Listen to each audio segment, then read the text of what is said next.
I'd like to buy 3 properties, please. So he looked at me. He's like, how old are you? I said, oh, I'm 23. I said, 23? People like you, your age, are out there raving, speaking to girls, drinking, going to the pub. I said, yeah, don't worry, I'm still doing a little bit of that. Still playing a bit of FIFA, come out from Iron Upper. I'm still enjoying myself, but I want to buy some properties. So I showed him the spreadsheet that I had, the breakdown of all of the deposits. At the time, you could put down 15% deposit for buy-to-lets. Looked at it, looked at all my figures. He looked at me, said, yeah, you're right. You got enough to buy 3 properties. Everything's all clued up. Everything's just kosher. Welcome to another episode of the I Love Monday podcast. Today we have the short lease king, Jason Patterson. Welcome to the show. Thanks for the invite. Down here in East London, sunny East London. Yeah, it's a good day today, actually. Yeah. The lighting's good for some pictures for you. That's it. So let's start with short leases. What's all that about? Yeah, so basically, the general concept is you buy a flat with a short lease, you extend the lease, and then it creates uplifting value. So it's a paper version of the BRR. So as you probably heard already, a lot of people shy away from short leases because might be too much paperwork, or they don't fully understand it, or because it's leasehold and not freehold. A lot of people tend to shy away from leasehold properties because they want freehold properties. They don't want to answer to the freeholder, block management company, service charges every year. They might creep up 3%, 5% per year. They just don't want any of that hassle. They want the freedom of having freehold.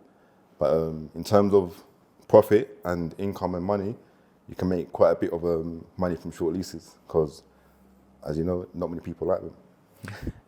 Do you hold them or do you flip them? Yeah, I hold them. So give us some kind of like numbers so people can understand the uplift in value. Yeah, so I'll give you like a simple example. One that I bought during lockdown, when Boris said you must stay at home. So in March 2020, I completed on one in actual, but yeah, that's when lockdown was. So in April, May, and in June, I completed on 3. One of them was from Savills. Basically, I saw it from before, but just keep an eye on certain properties, but not really thinking, should I go for it? I'm not going for it. So on auction, I put in a pre-auction offer, just sitting at home, not doing nothing because we couldn't leave the house. And then they got rejected. Then it went to auction, online auction this time, one of the first ones, and then it didn't sell. So auctioneers afterwards phoned me up and messaged me as well to say, oh, would you be interested in putting in another offer because it didn't sell at auction. Also before that, I went to go and view it because it's in my patch where I got quite a few in that block as well, in that estate kind of. So I put in another offer. It was lower than my initial offer, which was good. So this one was on for 155. Again, I got a mortgage on it. It's a 63-year lease. It was a studio flat. Didn't need any work doing to it really. I couldn't reconfigure it. No work really needed to, just lick or paint, maybe change the carpets as well. Windows are fine. I bought it with a mortgage. So even though normally you buy through auction, you got 28 days to complete. Because it was post-auction, the seller said, and the auction agent said I can have a 56-day completion. So got a mortgage in that time, 25% loan to value mortgage, 25% deposit, should I say, 75% loan to value. Paid the stamp, everything else. And then for that one, the lease extension, I think it was 15.5K, something like that. Okay. So when you do that, you got to pay for your solicitors, you got to pay for the freeholder solicitors, and you got to pay for the lease extension surveyor as well. So that came in roughly about 3.5 grand, and then 15.5 for the lease extension. So that's about 18K-ish. And I bought it for 155. So that was probably about 173, 174-ish, something like that, all in. And then the end value of that is, or at the time was 225. So, so basically it's like 40 grand-ish worth of uplift. And after 6 months, you can refinance and pull out 75% of your money. That can go towards the next one if you want to. So that's like a typical example. So always try and look for about a 20 to 25% uplift, roughly, if possible.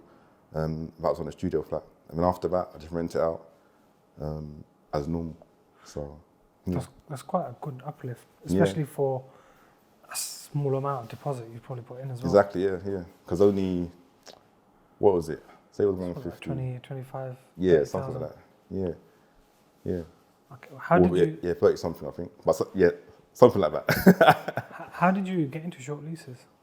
Yeah, so it's a long story, but I can tell you. So basically, I've been buying since 2001. I'm buying flats because at the time, houses were quite expensive and I couldn't afford to buy houses at the time. So I thought at least to get myself onto the property ladder, just to start buying flats because in North London, it's quite expensive. So I thought, let me start buying flats. And then the first lease station that I've done was in 2002, I think, on that one that I bought in 2001. Because that lease was about 83, 84 years. But someone said to me, oh, don't let it go below 80 because you got to pay extra. That's the marriage value. So I said, all right, I extended it. But it wasn't for profit or anything, I just extended it.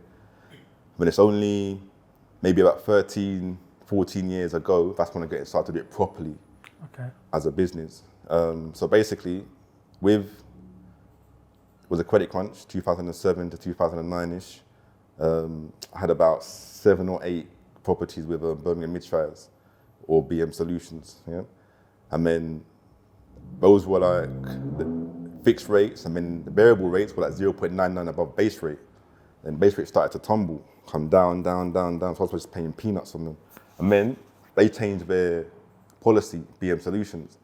I said, right, you're allowed to stay with us, but at the time, I think you're only allowed to have 3 buy-to-let mortgages. They capped it. So, but I had about 7 or 8 of them. So they said, Ryan, you can stay with us on the variable, but you can't extract any cash. So I thought, oh, all right. But the amount of money that I was making per property was a lot because the Bank of England base rate had just come down. I was making so much money off the cash flow, but a lot of equity in the properties, and I couldn't take it out unless I moved companies. So I thought, all right, let me just move maybe 4 of them over from there over to TMW, which is the mortgage works. So I've done that. The surveyor was there, went round with him to 3 of the properties that were fine. In the 4th one, the lease was, I think, 72 years. And then they said, oh, you can't take out the 30 grand what we predicted. So until we extend the lease. So I said, okay, that's fine. So what I've done, I contacted the freeholder afterwards via a voluntary lease extension. But I also put in there little cheeky Willy Bullet to tell me the freehold because it was a conversion, top floor and ground floor flats. And then they come back with a lease extension quote for like I think 90 years above what it is now, and to 125. And they gave me a quote to purchase the freehold. So I said, all right, I want to buy the freehold. But got a service section 10 notice to the flat upstairs as well. So just to inform them that the freehold may be changing hands. So they contacted them, they said, yeah, that they want in. So we bought it together, bought the freehold from the freeholder, and then we extended our own leases for a nil fee. Yeah. And then after that, contacted TMW and said, yeah, I've extended the lease now. Are you able to release the rest of the equity and the money? So I said, yeah, into my account. So I thought, oh, this is a nice way of adding value. So after that, I started looking around for flats with short leases. Obviously, just extend the lease, and then or buy the freehold. And then after that, refinance, take your money out, and go again. So basically, it's the credit crunch that got me into it. Yeah. Otherwise, if Birmingham Midshire said, no, you can't release any funds because the lease is low, and like, you know what I mean? So I just stumbled across it in a way. But you've capitalized on it. Yeah. All the way for the last, 10 to 15 years. Yeah. So it's good way of doing it. A lot of people don't like the flats, as you know. So just go into Rightmove, for example, click on lowest price or longest on the market. I mean, those ones generally tend to be short leases.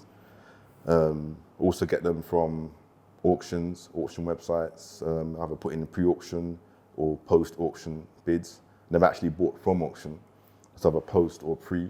Yeah, especially the pre-auction ones. Some of them don't sell at auction. And afterwards, that's why I come in, snap it up. Yeah, and then the other way of doing it, what's happened recently is a lot of landlords have been selling due to the Section 24 tax fully kicking in and the high interest rates or higher than normal interest rates that have been coming in. So those ones that have been held with housing associations and the councils they contacted me and said, oh, Jason, one of my landlords is selling. Would you be interested in buying it? So it's like direct to vendor kind of thing. Because I've got some contracts with local councils and housing associations on the guaranteed rent schemes. So I've been getting a lot of them that way recently rather than going on Rightmove as well. And via the local agents, because some agents have been buying for about 17, 18 years. So anytime a short lease comes up, WhatsApp me, Jason, got a new instruction coming in 3 weeks' time. Just give me the heads up, and then come 3 weeks, 4 weeks' time. Like, you want to get in there to have a look? So I go in there, if I like it, it's mine. Are you always actively looking at short leases now? Yeah.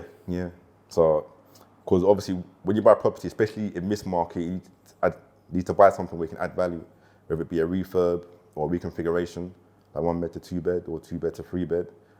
And if it's got a short lease as well, then them ones are called a triple threat. Yeah, so them ones make the most money. But if it hasn't got, if you can't refurb it or can't reconfigure it, just got a short lease, I'll still buy it as well, as long as the figures make sense. So before buying your first property in 2001, what were you doing?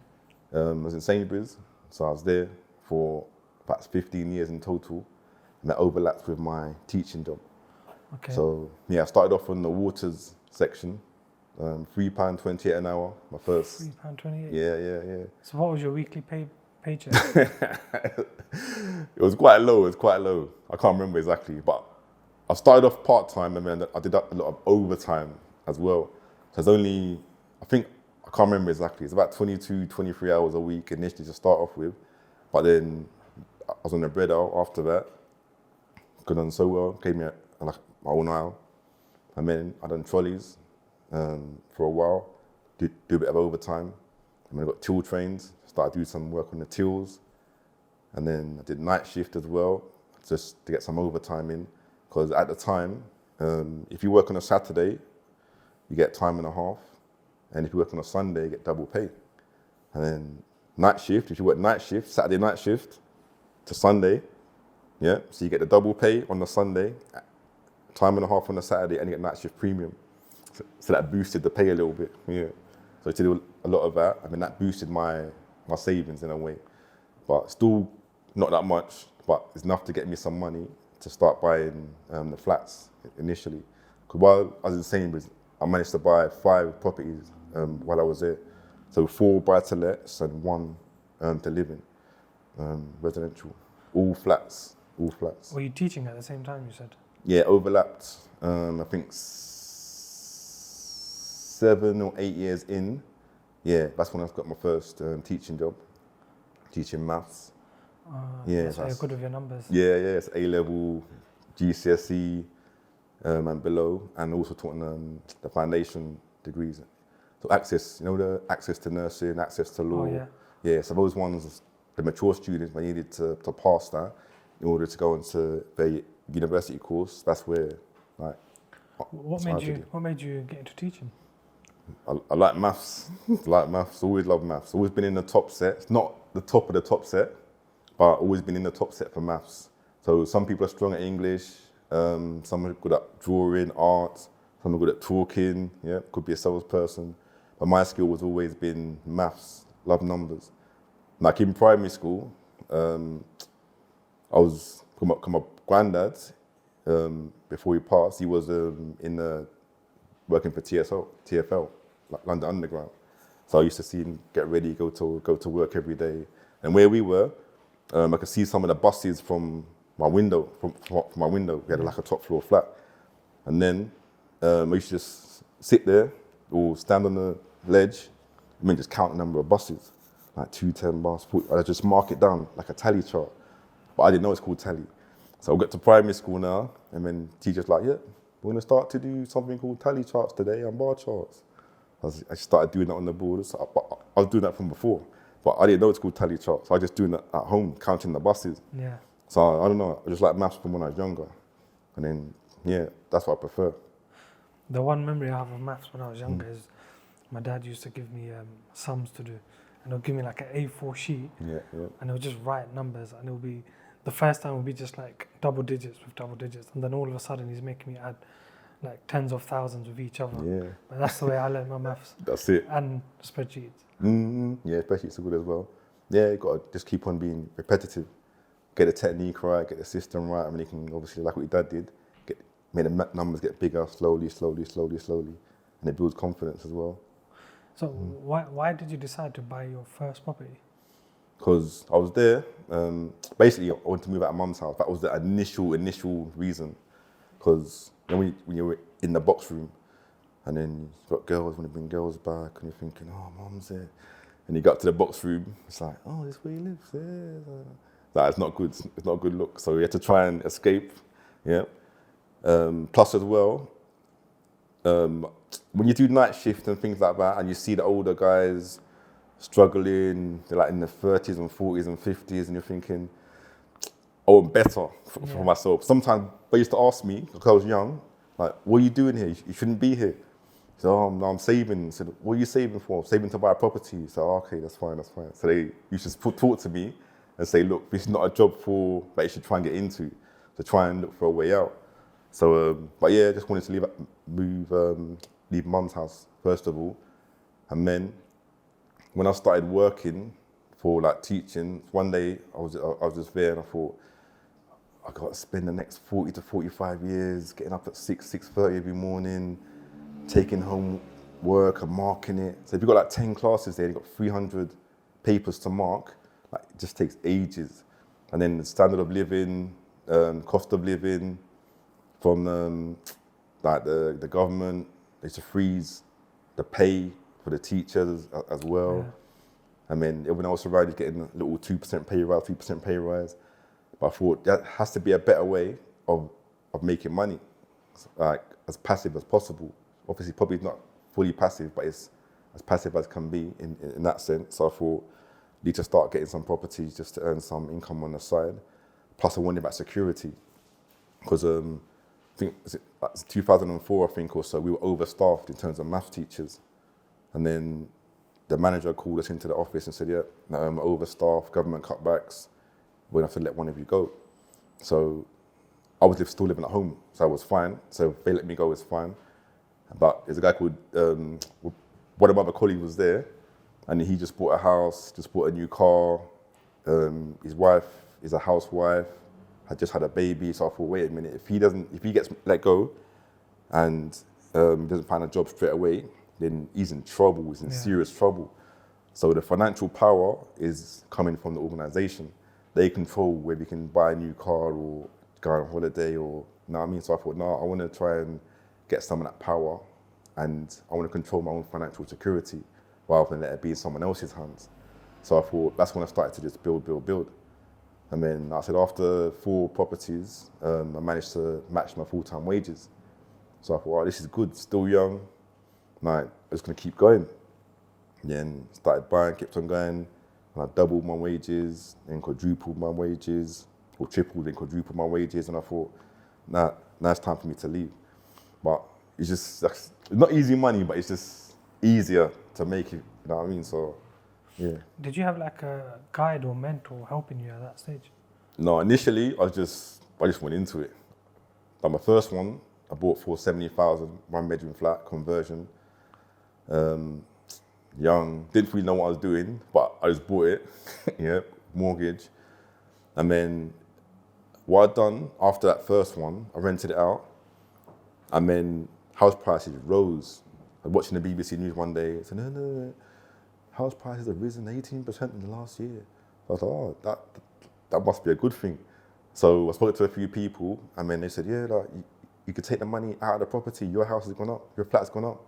I was like, is it? Yeah, it's gone up. So I took out about, I don't know, 35, 40K out of that first flat, because it's gone up to over 100 grand.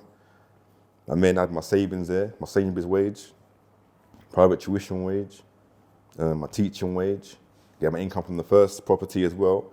So I managed to get together a nice nest. And then I had enough to buy, at the time, 3 properties at once, yeah? Going for the hat trick. Then I went into the estate agent, this guy called AJ. like Indian guy says, "Oh, how can I help you?" I said, "Oh, I'd like to buy 3 properties, please." So he looked at me. He's like, "How old are you?" I said, "Oh, I'm 23." I said, "23? People like you, your age, are out there raving, speaking to girls, drinking, going to the pub." I said, "Yeah, don't worry, I'm still doing a little bit of that. Still playing a bit of FIFA, come back from Iron Upper. I'm still enjoying myself, but I want to buy some properties." So I showed him the spreadsheet that I had, the breakdown of all of the deposits. 'Cause at the time, you could put down 15% deposit for buy-to-lets. Looked at it, looked at all my figures. He looked at me, said, "Yeah, you're right. You got enough to buy 3 properties. Everything's all clued up. Everything's just kosher." So he went with my mortgage advisor for a bit, and then he just started to school me a little bit, not as a mentor, but maybe just gave me some guidance. Yeah. Took me to one of his BRR projects because he had a nice Mercedes outside. And I said, "Oh, is that your car?" He said, "Yeah." "You know how I got it?" No, I said, "No. I got it through a BRR." So I was like, "BRR? Like, what's that?"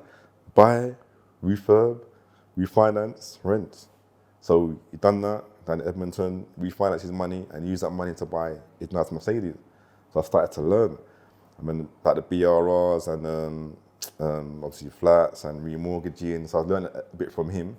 And then after he gave me those 3 mortgages, he retired for the 4th time. So I didn't see him again until later, which I'm going to tell you about afterwards. Yeah. And I got my 5th one to live in after that. But yeah, so just started that way, basically. But with AJ, for example, I used to look up to him because at the time he was like a big guy, retired for the 4th time, nice Mercedes, mortgage broker. That's the life that I wanted, just nice life, lived in a nice area. And then this was before lockdown, I saw him. I was just walking up the road towards the gym. And then the guy walked past me. And then he looked familiar. So I was like, "AJ." And he looked at me. I said, "Jason." I said, "AJ, how you been?" I haven't seen him for like 15 years or so since he retired. And then he said, "Yeah, we should meet for lunch. So I said, "Yeah, that's fine." So we arranged it, met for lunch. And then he said to me, "Oh, you still buying?" So I said, "Yeah, still buying. So I told him how many properties I had. He looks at me. He's like, "Jason, you got more properties than me." I was like, "Really?" I said, "Yeah, you got more properties than me." So I was just taken aback. I was astonished.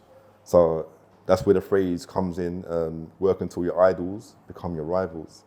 Because I'd never have dreamt one day that I'd have like more properties than him, yeah? Live in the same area as him, yeah? Drive a nicer car than him as well. And I was still, when I first met him, I only had 1 property, yeah, 1 property. But now I've surpassed him. It's just amazing. So don't think, for those people that are starting out, don't think, you got these people on a pedestal, they can't be caught, can't be reached. It's not true. Yeah. Do you compare yourself a lot with others, or do you have that competitive spirit inside you? I've got a competitive spirit, but I don't really compare myself with others that much. I'm just staying in my lane. Because I know obviously you can make a lot more money through like serviced accommodation nowadays, or maybe doing property development or BRR projects. I see all these things happening, or an estate agent. You can get obviously, or luxury estate agents, as some people are doing now. You can make a lot of commission off that. But I don't really compare, but I'm aware of what's happening around me. So, but I just like to stay in my lane, still doing my short leases, still doing my flats. So I could go up a level or do diversify, but I just like what I've got now, just easy life. What's the main reason that you don't try like service accommodation or BRRs or other That's things? like, me, I'm just more relaxed and laid back, and I don't like any drama. Yeah. So obviously I can understand it and learn it and then probably do all right at it. But because I'm doing okay with this, I don't really need to risk anything or push myself in that sense. I don't know, I'm just happy with what I got. I just keep on just buy another one. And then my income increases by £600 per time after you pay the service charge and the mortgage. I mean, it just increases. Like 18 grand a month, 18.6, 19.2. 20 grand, 200. So just every time you buy one, it just increases. The only reason why I would do it is just to challenge myself, because it wouldn't be for the money. You don't really need any extra money. But if I was to do it, just to challenge myself, but I only need to do it because the urge is not there, because I don't know. I think everyone's different in their own way, but I think the way I've seen it is you've found something you're effectively an expert at, and you're just killing it in that. Yeah. Some people would like to try different things for, in their eyes, diversify or multiple streams of income, but you've seen yourself as, I'm an expert at short leases, I'm going to keep doing it, and my multiple streams of income is these 50, 60, 10, 20 flats which you have. They're providing you the income. Exactly. Yeah. And I think it's probably better to become an expert at something, but not everyone is capable of doing that. Yeah, true. They call it like the jack of all trades and master of none. Yeah. It's better for me anyway. But everyone's different. They might want to challenge themselves, or I don't know. So I'm getting bored of this. Let me try my hand at this, or just to test themselves really. But income-wise, how much do you really need? I was talking about this with some other friends. We started off with a minimum of say £5 a month, just to have a basic amount, pay for your mortgage, have a nice car, food, electric, 1 or 2 holidays a year, and then you get to another level where it's like 15 grand a month, where you can have a bigger house, and your mortgage might be 4 or 5 grand a month, and then utility bills are gone up anyway. But then after that, you can have like maybe 4 to 5 holidays a month. So every other month, you go away. And partner doesn't have to work if they don't want to. You've got the freedom of time, so you can work if you want to. You're working for fun rather than working out of necessity. And after 15 grand now, like, what else do you do? Like, you got a nice car there. You can even get a holiday home if you want as well. Like, what else do you do? So what are you doing to pass your time now? I still do a lot of private tuition. Okay. Just to keep busy, yeah, because I like that. I like the maths. If you don't use it, you lose it. So I still do a lot of that. Go to the gym, if I can, about 4 or 5 times a week. Got a little one now, so it's taking up a lot of my time. Obviously helping to look after him. Do a lot of mentoring now as well, because I hear when you're on social media and you go to a lot of networking events, and you hear some of other individuals speak, say, yeah, I've been in property for 8 years now, or 9 years. And you hear, oh, this guy's been in it for a long time. But I've been in it for over 20 years. And there's others out there that, like me, and then some other friends that have been in it for 20 plus years. But we haven't been on social media until recently. I've been on Instagram, I think, three years now. Since lockdown, 2021, 2022, 2023, this is my 3rd year that I've been on Instagram. So before that, I had like 20 years worth of property knowledge and experience and so forth. So I'm thinking I need to maybe share some of that with other individuals, give them some guidance. I've been doing a lot more mentoring, like 1 hour Zooms, got the short lease course as well that I'm doing with individuals. So just helping people in that sense going forward. So those are what I've been doing now recently, basically. Yeah. Why did you want to get into mentoring? Because I've got a teaching background, and people are telling me, oh, you see all these other guys doing it, they haven't got a teaching background, but you've got a teaching background and you've got a property experience. Why do you just marry the two together when it's like you know what I mean? So I thought, might as well just to share my knowledge and just help other people. Because there's a lot of youngsters, I don't know if it's me, but there's a lot more younger people coming into the property world now. Yeah. So even though I started when I was young, but I think it's more people starting now. So a lot of them are being trained, some by good people and some by people just trying to make money. Yeah, but I'd rather try and help them ones and give them the proper guidance to go forward in either the flat section or the BRR section. In that sense, just to give them the proper guidance rather than just do it for money.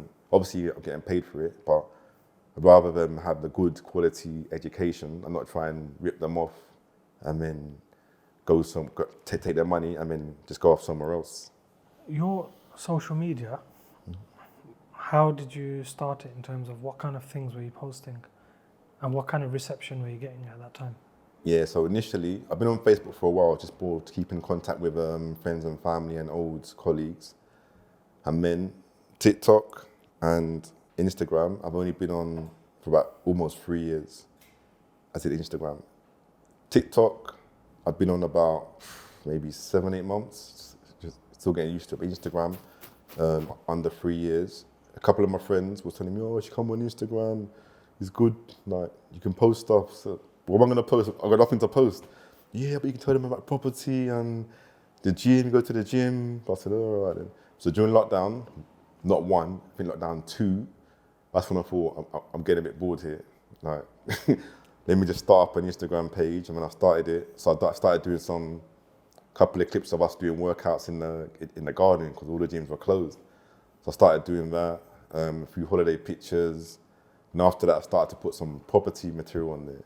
And then that's when I started to get some traction. People asking me questions, oh, how long have you been in property? Or how much did that refurb cost? Or this and that. So I asked me some inquisitive questions. Because before, social media for me, especially Instagram, was more about showing off and have a pretend life. Yeah. So all these glam people, like, I'm living the best life, got the best car and the best house and going on all these holidays. I thought it's just all pretense. Obviously there's some real people on there, but majority were just like fake lives. So I didn't want to do it. But then there's another side to it now. It's become more informative and business orientated. So that's the kind of path that I'm seeing a lot of the other Instagrammers going down as well. So you can do it. It's a good selling tool and a tool for information, and obviously to keep up with what everyone else is doing. And especially with property, even though we're doing it, but there's not as many people out there in property as you think. Yeah. It's like a small community. It's a very small. Yeah. So even in London, like Birmingham, Manchester, it's quite small. So you see the same sort of people at all the networking events, whether it be in London, Birmingham, like Manchester, like I said. So it's the same sort of people, but yeah, with the socials, I'm using it more for just inspire people. Obviously, so a bit of my courses on there as well, but not that heavy. Just give people my everyday life, what I'm doing in the gym. But I was more anti it before because it's more pretense. But it's turned into more of a sales tool and a information tool now, and a networking tool as well. Yeah. I was like you as well. I would always think that social media is just fake. Yeah. And everyone's just posting fake things. And Exactly. I think after a bit of time, I think it was just before lockdown or around lockdown, it became a tool where, like you said, it's a selling tool, an informative tool. So where we used to have, for our business at High Castle, where we used to have blogs, they needed to be turned into either vlogs or graphics, which explain simple things for us, like how tips to sell a house, or tips for tenants, or tips for landlords, simple things like that, and they become vlogs. And then now it's like people do full-on series online, on Instagram, on YouTube, where they just say, they give their tips, like you would do for you're just saying section 42, or how to do a short lease, how to find a good deal, them kind of things. And I think now that's what social media has come for business, and it's essentially content marketing. Exactly. The things we would write in a newspaper or on a blog or on a leaflet has just now gone online. Yeah, no, you're right. And the way we see it is, for example, for leafletting, we're going to do 1,000 doors a day, whereas you can post that same thing on social media, that will reach. Exactly. It could reach millions, it might just reach thousands, but it's still 1,000 more than you're doing on a day-to-day basis. Exactly. Yeah, it's got a way wider reach. And then you're inspiring people as well at the same time. And then obviously people are watching you. They might not like your post, but people are watching you all the time. Yeah. I mean, always say, oh, I've been following you for a while. And then they just come out of the woodwork. Some clip or some clip that got, I don't know, 10 likes. But, oh, you really inspired me from that clip. I only got 10 likes. Yeah, but you really inspired me. So at least you're changing lives in that sense, you know what I mean? I've noticed that on LinkedIn. Some people messaging me say, oh, you do really good LinkedIn posts. And I'm like, you never like my posts. Exactly. Because LinkedIn's all about the likes. The likes boost the algorithm. Yeah, people watch you all the time. I don't say nothing. Yeah. Don't say anything. And then it happens all the time. So you get... But I think as long as you're helping people, putting the right content out, inspiring people, and of course, benefiting yourself as well. I think that's the main thing. That's it. No, it's a good little tool, as you know. I mean, like you said, I was on LinkedIn from before, but from a teaching point of view, obviously a bit more corporate, a bit more formal. And then you got the Instagram and then TikTok. Did I make silly videos? I still do the property stuff on TikTok as well, just to let people know about it. But the sillier videos get way more traction than my ones, but I'll still do it. So, What kind of difficult moments have you had? What kind of challenges have you had during your property career? you know what? It's been quite smooth, to tell the truth. I haven't had any issues going forward. Touch wood, I've never been gazumped as well, which is good. We've always got mortgages. It's just been slow and steady. I haven't tried to overstretch myself. Although once I did almost overstretch myself. This was during during credit crunch. Yeah. I had a few properties there. And then the agents were phoning me. So, Jason, it's like, all right, mate, how's it going? So, yeah, I'm good. Yeah, we've got this 2-bed for you. It's on for 135. I said, 135 for a 2-bed, are you sure? So, yeah, it's a repo from the Halifax. So I said, okay. Went to go have a look at it, snapped it up. Yeah, and about, 4 or 5 weeks later, the other agent, all right, geezer, how's it going? I said, yeah, I'm good, thanks, I'm good. You're not gonna believe this. We've got a 3-bed on for, is it 146? Like Bushel Park. So he said, you sure? 3-bed, 146? That was the price of a 2-bed. Sorry, yeah, price of a 2-bed. Like, price just come down. So I was like, oh, all right, let me go and view it. Went to go and view it, bought it. A month or two later, Jay, we've got another one for you. I was like, I told this guy to stop phoning me. Yeah, it's like all the time, 2 beds for the price of a 1-bed, 3 beds for the price of a 2-bed. Like, I couldn't believe it. So what I done, at the time, you need to show proof of deposits. At the time it's all 15% deposits. So I had a maximum overdraft for 25 grand at the time. With another account, I had maximum overdraft for 10 grand. I had 8 credit cards as well. Yeah. With Barclays, you could have money transfers. Yeah. So one of them was 10 grand, one was 7,400, the other one 6,800. So what I done some money transfers from those credit cards into my account. And then the other ones, I didn't have money transfers, but you had balance transfers. So I transferred the balance from the money ones over to them, interest-free for like a year and a half. I took out more money out of the money ones. And I rinsed my overdraft as well. And then I was expecting them to last. You know, the completion takes about 3 months or so. For flats, it's a bit longer, all the searches. One of them came through in about 8 weeks, but I didn't have all the money there. So I was like, oh, what am I gonna do? I had to delay everything, I had to do overtime, extra overtime. So I was doing the Sainsbury's, as you know already, doing the teaching job, private tuition. I just scrambling for the money. But luckily, I managed to complete on that one. That went through. And I delayed. I was buying a few at a time, so I delayed the other ones. But it come to a point where I only had about maybe, a grand in my account or a grand 5 in my account. And I had all these minimum payments to make as well on the credit cards. Overdraft was maxed as well. So I was thinking, after that time, I'm not doing that again. It's too much of a fine line. So if they give me a deal and I've got the cash there, it's fine, I'm just leaving it. But I just told them to stop phoning me, because I've always used my own money. I've never used investors' funds or anyone else's. I've always used my own money, so I just borrowed from myself, to try and grow. But in terms of anything else, nothing else really. Nothing major in my life. Yeah. But I think you mentioned something key there. You don't overstretch yourself. Yeah. How do you make sure you don't overstretch yourself? Because it's easy to get carried away. Yeah, I know. Sometimes, nowadays, there's too many, but not too many, but there's a lot of regulations. So basically, in the banks, they want to see your proof of deposit there. They check your bank statements on the goods. Because I've got X amount of properties, they want to see that I've got a good reserve fund there, yeah, which is, depending on who you go with, it might be 5% or 10% of gross. So they want to see like 80 grand in my account or 100 grand in my account before they say, yep, we'll give you the mortgage. So like after the 2007 to 2009 credit crunch, a lot of the banks had to have like, was it the ratio, debt to something ratio or something like that? Debt to account ratio or something like that, I can't remember. So in that sense, that taught me to keep some cash there, like ready, For just in rainy case day. of anything, yeah. But yeah, because they say to me, because I've got so many properties now, they're saying to me, oh, you need to have some form of reserve fund there, a minimum of 10% in your account before we give you the mortgage. So we'll keep that there just in case. We're meant to have it there anyway. Yeah. Yeah. Oh yeah, another one actually. When I was in, because I used to buy in Dubai a lot,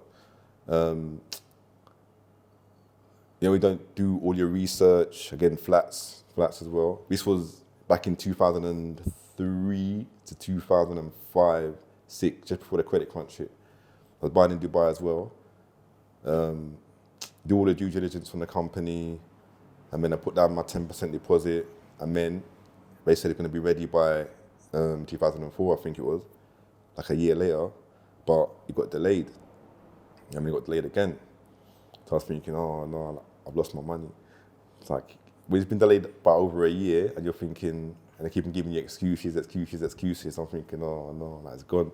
But luckily, that development was built, and then I went to the handover, got the keys, and then things were all right. That was good. And luckily as well, and ones that I bought were just before the credit crunch in 2007. So, cause I remember going to Dubai after that, and I saw some cars at the airport, like Ferraris, Lamborghinis, Range Rovers, just dumped at the airport. That's just there. So I was asking people what happened. They said, yeah, people have just left Dubai because if your check bounces or you can't pay your debt, you go into prison, like Sharia law. So he just left the stuff at the airport and gone back to their own country. So I was like, whoa.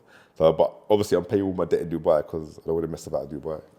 Otherwise, it's trouble.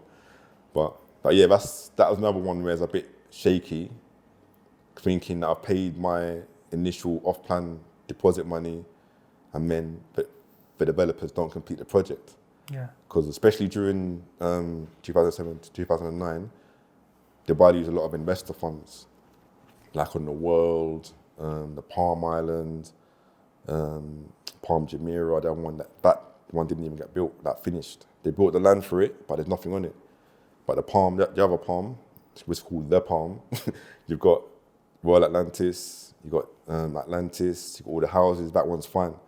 But the other people that invested in the World and other Palm Jumeirah, I think it's called, they lost their money because a lot of companies went under, like Lehman Brothers, Northern Rock, Mortgage Express, all went under. So a lot of people lost their money and left their cars at the airport, back to their country. What's the reason you went to invest in Dubai? Because up and coming, like 20 years ago, or 20 plus years ago now, there was a wave. There's a new wave now, actually. I've seen a lot of new wave now, where people 20 years on said, oh, you can buy luxury flats in Dubai. There's a Bugatti building that's being built now and all sorts of stuff. But back then, it was up and coming market. It was emerging. The Palm had just been built, like I said, and people like David Beckham, Michael Owen were buying stuff on the Palm. Them villas were going for like 250 a time, yeah? But now they're worth like millions. But at the time, again, I didn't have the money to buy those houses on the Palm. Plus, buying off plan, and there wasn't any mortgages back then, you had to put down a deposit, and then it's a payment plan, yeah? Because there's no mortgage, because you can't charge interest with like the Muslim law, isn't it? Yeah. So I didn't want to splash out 250 on one and 250 on another, and then for some reason it wasn't being built. I'd lost my money. Yeah. But I wasn't to know. Obviously, all of them are built now, which is fine. So that's what I thought. Let me just do the safe bet, go into flats. It's an emerging market, up and coming. So I was doing SA. It's called service accommodation now. Well, but it's called corporate lets, but it's called service accommodation now. So letting it out to clients that come over from other countries, and we stayed in Dubai for 6 months, a year and a half, and went back to the country afterwards, because Dubai likes the best of the best. Yeah. Yeah. So I used to come in and stay in our apartments and then rent them out, short-term lets, and go back to the country afterwards. So But I was doing essay from way back over there, and as a remote investor. How did you manage that from here?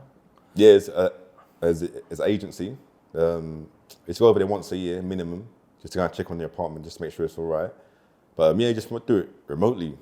So only thing that went wrong, or sometimes, is the air conditioning, because there's no heating. Air conditioning, the water is fine. That's it really. There's nothing else. The windows are all right. Only thing that can go wrong is mainly the air conditioning. In that sense, wear and tear, you're gonna get it anyway. But the tenants never used to complain about anything, or the corporate lets, just nothing. But I used to let properties out too, but now I let them to families, because at the time they were luxury apartments 20 years ago. So when you look at it now compared to the ones they have now, they're not luxury. They're just like bog standard. So I just let them to families now, and then they pay me every quarter. So it's 4 checks. Yeah, I mean, the agent will cash the 4 checks and then send it over to me every quarter rather than every month. Otherwise, you've got to pay the transfer fee, internal transfer fee, one country to another. But yeah, so the one time the tenant was late, right? One of the tenants were late with a construction worker, and then they didn't pay him on time. So an agent was going to cash the check. But if the check bounces, then there could be issues. So he phoned me up, I saw with this +971 number. I said, oh, it's Dubai. So I picked it up, said, oh, Mr. Jason. So this is one of your tenants. So, oh, okay, yeah. Well, yeah, my company haven't paid me. They're going to pay me next week. Tell the agent not to cash the check. Don't cash the check. So I said, okay, that's fine. I said, not to cash it, but cash it next week. But you messaged me, WhatsApp me and told me when you've been paid, so I can tell the agent to cash the check. So obviously, I told him to hold off for like a week or so, because there's some delays in the construction projects, and then you got paid, and then back to normal service, yeah. But with the payments, the 4 post-dated checks given to the agent, and then they start cashing them every quarter. Do you think it's a good thing they're so strict on cashing checks? Like, for example, over here, you miss a rent payment or your check bounces, nothing happens. Yeah, I know. Whereas over there, it's complete opposite. Yeah. They should bring some of that Sharia law over here. Chop your hand off. Nah, not that bad, but yeah, no, they should do, because they, obviously, with a new tenant reform bill that could be coming through in about 18 months or a year, whenever it is, it's more sided slightly towards the tenant a bit more, like Section 21 being abolished, or you maybe the Section 8 nowadays. They say 2 weeks, in 2 weeks you can get the tenants out for antisocial behaviour or non-payment of rent, but we'll see. The court's going to have delays, I reckon, as well. They should be more strict in that sense. They're not practical. So the rules and the reform, I don't know, it's more towards the tenants rather than the actual landlords. That's what I think. I think just putting the rent on the credit files makes a massive difference. Exactly. Because number one, tenants aren't going to miss their payments, and also it gives incentive for people to make the payments on time. Yeah. Because then if it shows on the credit file when they're trying to get a mortgage, it benefits them. Yeah, it helps them. Yeah. So that definitely helps. But it depends if they got ambition to get a place or not. Some of them don't have that ambition to get a place. Yeah. No, I'll never get a place, or I don't want a place. So they don't really care as much. Yeah, so it depends. What's some of the advice you give to your mentees? In relation to what, growing property portfolios, or so if, for example, if they don't have much money or little money in the beginning and they want to start out in property, we always say start off with possibly something like rent to rent, or possibly deal sourcing, but obviously get fully qualified if you can.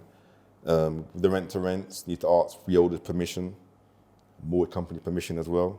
Don't just do it like illegally. So if you're creaming, just say you managed to get 4 rent to rents, yeah? Now with the rent to rents, say you're making £500 off each, that's £2,000 a month coming in. And if you manage to do 1 deal sourcing, source 1 deal a month, 3K for example fee, then that's £5,000 coming in per month just from that alone, yeah? So 4 rent to rents, £2,000, 1 deal sourcing, £3,000, that's £5,000 a month coming in. Save that for 10 months, you got a £50,000 deposit there. So that can go towards your short lease flat if you want to do that, or you can do a BRR project or a flip project or do some property trading after that. But we've got to start off small, something like that first. With rent to rent, for every 100 landlords you phone, maybe one of them might say yes. So get prepared for the rejection game. But you only use that 4 just to get started, and then you convert that and recycle that cash into buying your own assets going forward. Then if you have money and you want to get into property, like some people message me and say, oh, I got 100 grand, I need some guidance on to how to fully utilize that. So we go through the list of strategies, again, short leases, BRR,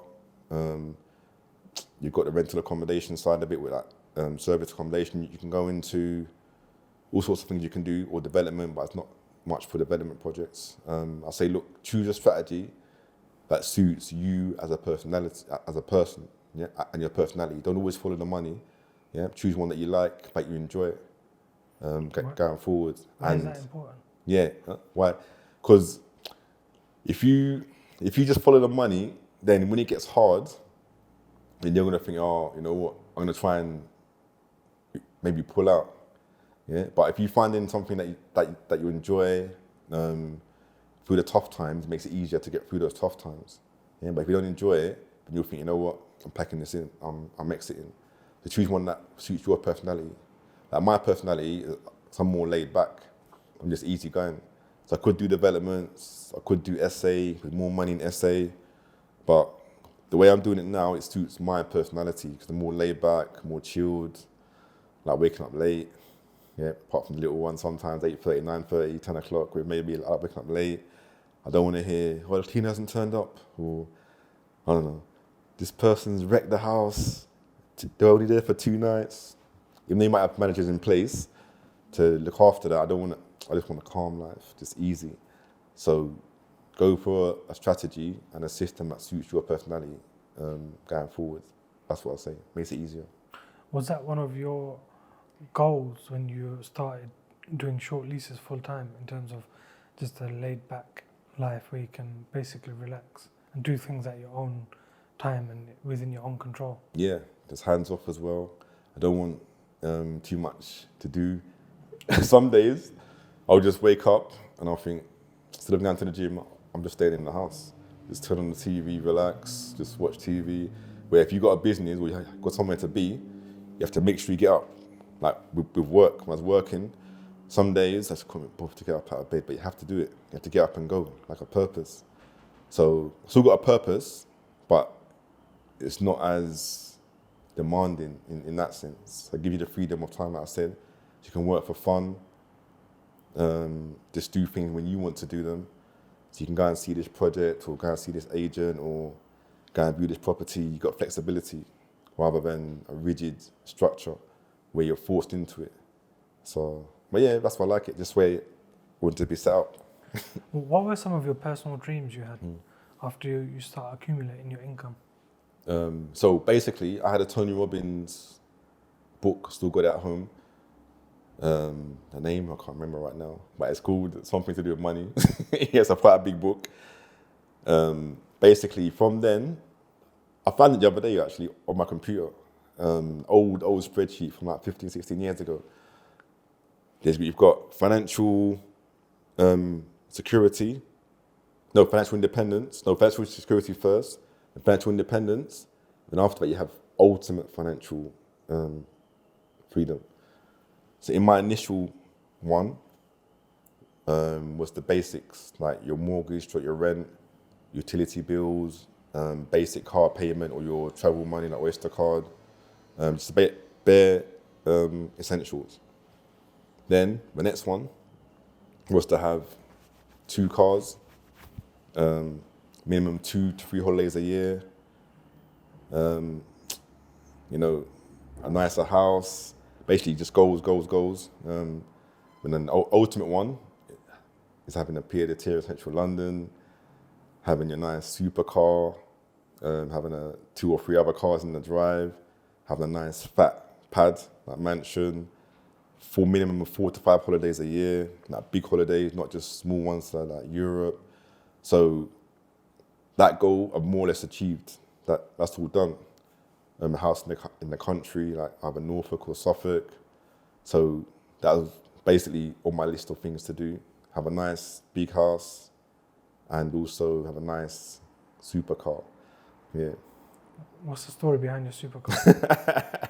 Yeah, no, basically, when you're younger, and obviously you finish Sainsbury's sometimes, you've got the same uniform on, and you're in the top deck of the bus, and you're just looking down, and it's dark, you look into the showroom, you see all these nice cars in there, you're thinking, oh, I'd love to have one of these cars one day. Like, but I don't see how it's going to happen.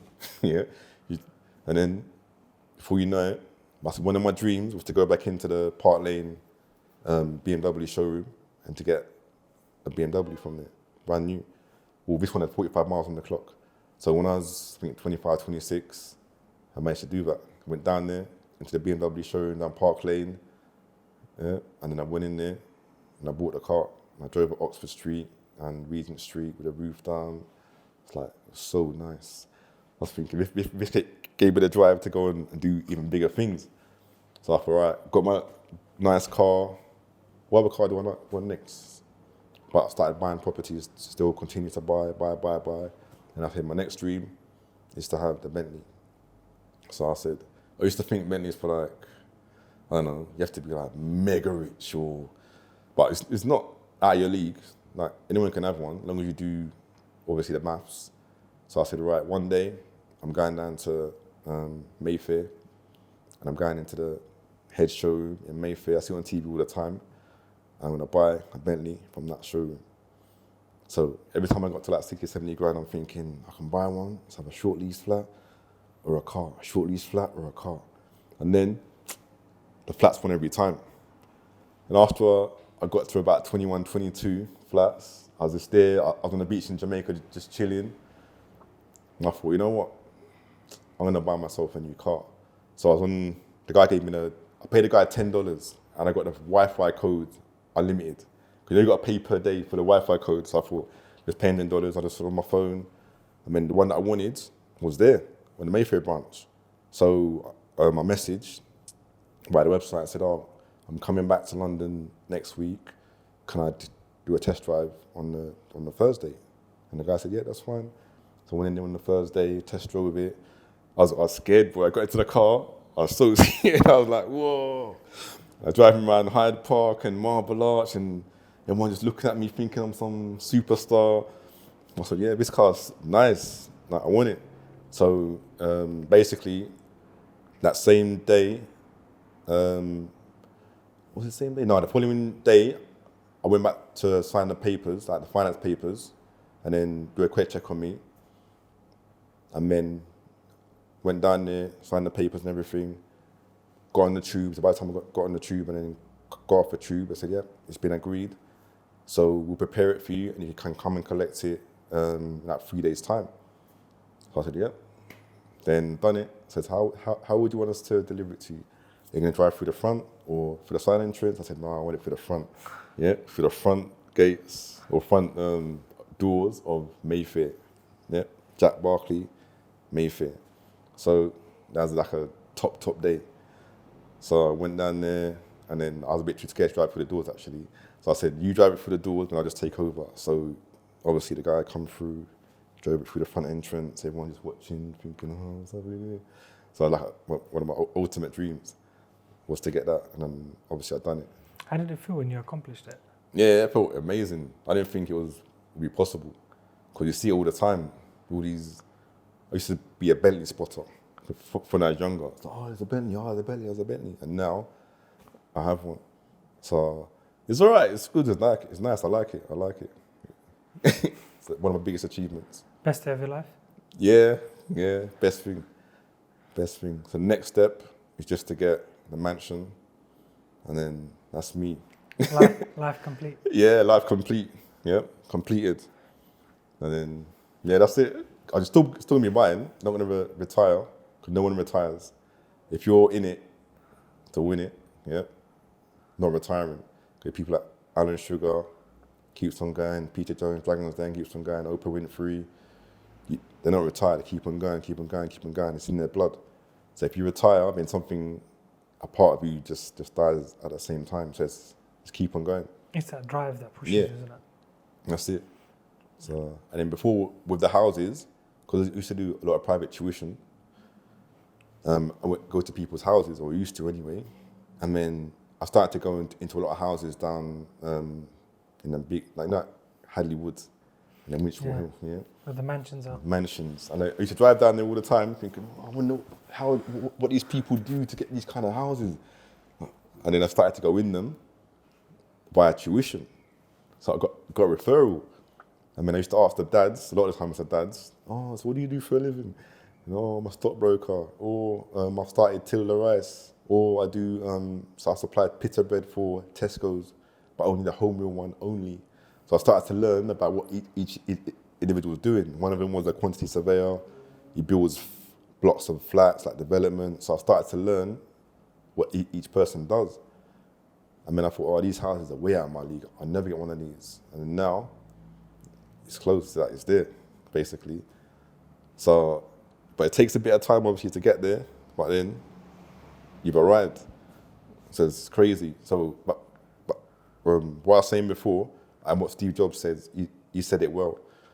He said, like, when you grow up, you're told to not bash into any of the walls, just live your life, go to school, get a job, get married, retire and die. But there's more to life than that. If you start poking life, a lot of things can come back. Yeah? So when you see people like Bill Gates and Steve Jobs and what's his name?